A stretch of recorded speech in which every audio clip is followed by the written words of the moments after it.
নমস্কার, আশা করি আপনারা সবাই ভালো আছেন। এখনো অবধি কংগ্রেস পার্টি ৩ খানা রাজ্যেই নিজের সরকার বানাতে পেরেছে। ফার্স্ট হলো হিমাচল প্রদেশ, সেকেন্ড হলো কর্ণাটক অ্যান্ড থার্ড হলো তেলেঙ্গানা। এইসব রাজ্যে তারা যে অন্নপূর্ণা ভান্ডারের মতো যে প্রকল্পগুলো চালু করেছে, সেই প্রকল্পের ব্যাপারেই আমি আজকে এই ভিডিওতে বলব। তো শুরু করা যাক হিমাচল প্রদেশ দিয়ে। হিমাচল প্রদেশে তারা যে প্রকল্পটা শুরু করেছে সেটার নাম হলো ইন্দিরা গান্ধী প্যারি ভ্যান সুখ সম্মান নিধি। যেখানে তারা মহিলাদেরকে ১৫০০ টাকা করে দিচ্ছে। সেটা পাওয়ার জন্য আপনাকে হিমাচল প্রদেশের বাসিন্দা হতে হবে আর আপনার অ্যানুয়াল ইনকাম ২ লাখ টাকার কম হতে হবে। তারপর আসা যাক কর্ণাটকের ব্যাপারে। কর্ণাটকে গৃহলক্ষ্মী স্কিম, যেখানে আপনারকে মান্থলি ২,০০০ টাকা দেওয়া হবে এবং পরিবারের প্রধান মহিলাকে দেওয়া হবে। তারপর আসছে তেলেঙ্গানা।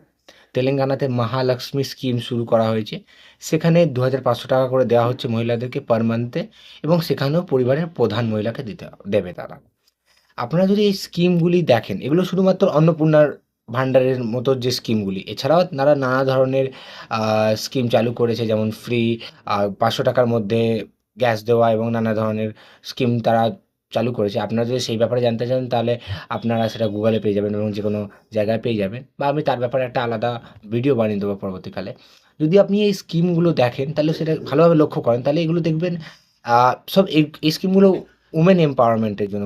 মহিলারা যাতে তাদের জীবনে দাঁড়াতে পারে, পায়ে দাঁড়াতে পারে, কারণ নানা কারণে তারা দাঁড়াতে পারে না। তাদের বিয়ে দিয়ে দেওয়া হয় এবং নানা প্রবলেম হয়। তো এই ছোট এই টাকাটা সেমনি পরিবর্তন আনতে পারে না তাদের জীবনে, কিন্তু কিছু করে। যেমন সাপোজ আপনি একটা চায়ের বিজনেস করছেন। আপনার কাছে কিছু টাকা নেই, বা আপনি একটা আ একটা সেলাইয়ের দোকান খুলেছেন।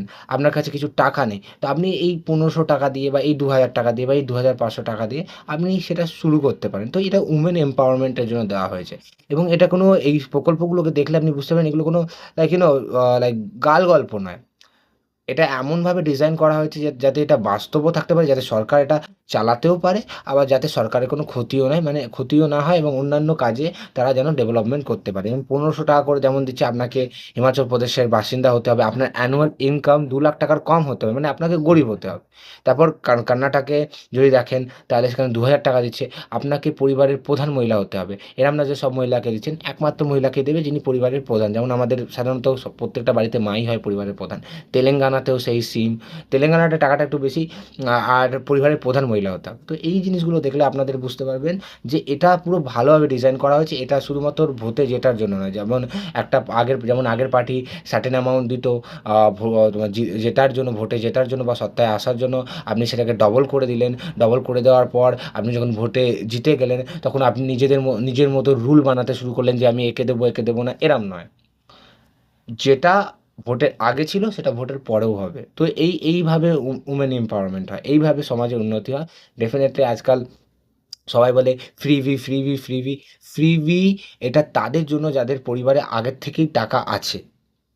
এটা তাদের জন্য ফ্রিবি নয়। এখানে ২,০০,০০০ টাকার ২,০০,০০০ টাকার থেকে কম অ্যানুয়াল ইনকাম। এটা তার কাছে এটা ফ্রিবি নয়। এটার মাধ্যমে সে নানা কিছু কাজ করতে পারে। এটার মাধ্যমে সে তার পার্সোনাল কাজে লাগাক বা নিজের বিজনেসের কাজে লাগাক বা যা খুশি করুক, এটার মাধ্যমে সে নানা কাজ করতে পারবে। তার সাহায্য হবে। তাকে সত্যিই এই টাকাটা দরকার। আপনি তো ব্যাংকে গিয়ে দেখতেই পারেন, ব্যাংকে তোমার ছাত্রদেরকে বা যুবাদেরকে বা মহিলাদেরকে কোনো প্রকার লোন দেওয়া হয় না। কিচ্ছু দেওয়া হয় না। এই টাকাটা তারা যদি জমিয়ে কিছু করার কথা ভাবে, যেমন ১২ মাসে যদি এরা ১৫০০ টাকা করে জমায়, তো একটা সার্টেন অ্যামাউন্ট হয়, সেটা দিয়ে কিছু তো আসবে বা সেই টাকাটা দিয়ে কিছু তো হবে। তো এটা তাদের কাছে এটা ফ্রিবি না, এটা তারা সত্যি তাদের দরকার। অনেক বড় উদ্যোগপতিকে, অনেক বড় বিলিনিয়ারদেরকে আ অনেক কিছু দিয়ে দেওয়া হয় ফ্রিতে। সেটা ফ্রিবি, এটা ফ্রিবি নয়। ধন্যবাদ পুরো ভিডিওটা দেখার জন্য। আমি আজকে এর ব্যাপারে সমস্ত লক্ষ্মী লাইক অন্নপূর্ণা ভান্ডারের মতো যেসব আ প্রকল্পগুলো আছে তার ব্যাপারে আমি পুরো আ বললাম, মানে কংগ্রেসের জেতা জায়গাগুলোতে। আরও আমি প্রকল্পের ব্যাপারে বলব যে এইসব রাজ্যে আরও কী প্রকল্প হচ্ছে সেগুলি পরবর্তীকালে কোনো অন্য ভিডিওতে বলব, বা তার জন্য একটা পার্টিকুলার ভিডিও বানাবো। ধন্যবাদ।